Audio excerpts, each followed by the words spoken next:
Good afternoon, Granvilla family. My name is Nina Corsi, and I'm the Regional Director of Operations for Granvilla's Northeast region.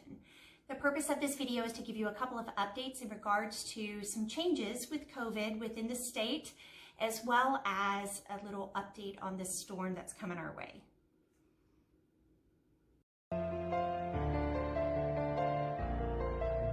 The state of Florida has definitely made some changes over the past couple weeks in regards to how they are monitoring COVID and some of the requirements that they're putting on us, our staff, as well as our residents. The state has kind of turned from a testing-based strategy to what they're calling a symptom-based strategy. The reason for this is that they're seeing that a lot of individuals are testing positive over and over and over and over again. It's almost like this virus does not leave their system. However, they have no symptoms whatsoever. They're completely asymptomatic, and some of their family members that have been close by to them are not getting sick. So the CDC has taken a look at this and tried to figure out a little bit more about the virus itself and what causes people to get infected and not get infected and how the transmission works. So the state has determined that a lot of people are not as infectious as maybe they thought in the beginning, and they're starting to change their guidelines based on a symptom-based strategy. At Granvilla, we can't take care of residents who are symptomatic. We just don't have that level of healthcare capabilities. So we are sticking for now with a testing-based strategy. And that means that any resident who is positive or any staff member that is positive will not be able to stay within the community, and we will require 2 negative tests before that individual can return to our community. I'm not sure that this will be forever, but it is definitely a thing that we do to err on the side of caution because our resident safety is always going to be the utmost importance. So we are sticking with that testing-based strategy. Our transition program has changed a little bit, and for those of you who have seen videos from me in the past, our transition program is basically the quarantine time that a resident has to go through when they first come into our community.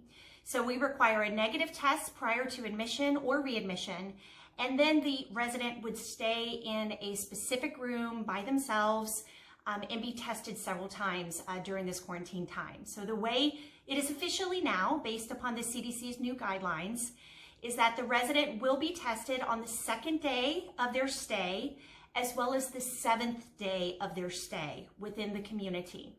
They will not be allowed outside of their apartment. Previously, based upon some guidelines, we had said that after the 5th day, the resident could come out of their apartment if their first test was negative. But the state has said that they really are sticking to the 10-day policy, and so we are going to mirror their advice. And on 2nd day, 7th day, we will test the resident. If both of those tests come back negative, then we will allow them to come off that quarantine/transition program on day 10. So that is how that policy has been updated and how we have decided to keep moving forward as far as how we deal with COVID positive residents and staff members.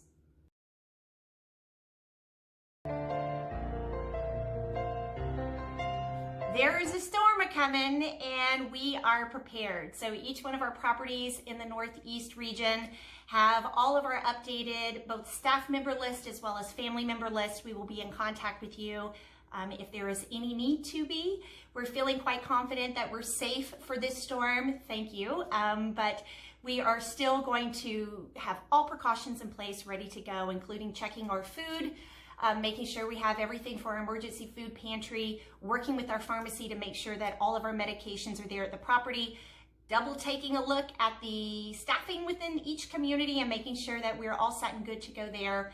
But we're feeling very confident that we are fully prepared, and we have the great support of our home office team that has been very good during storms to give us whatever we need. So our hurricane preparedness kits are ready to go. We've got plenty of batteries, plenty of flashlights, lots of water and food ready to go in the event that this storm rears its ugly head towards us, but we will pray that does not happen. So please contact your executive director if you have any questions, and have a very safe weekend.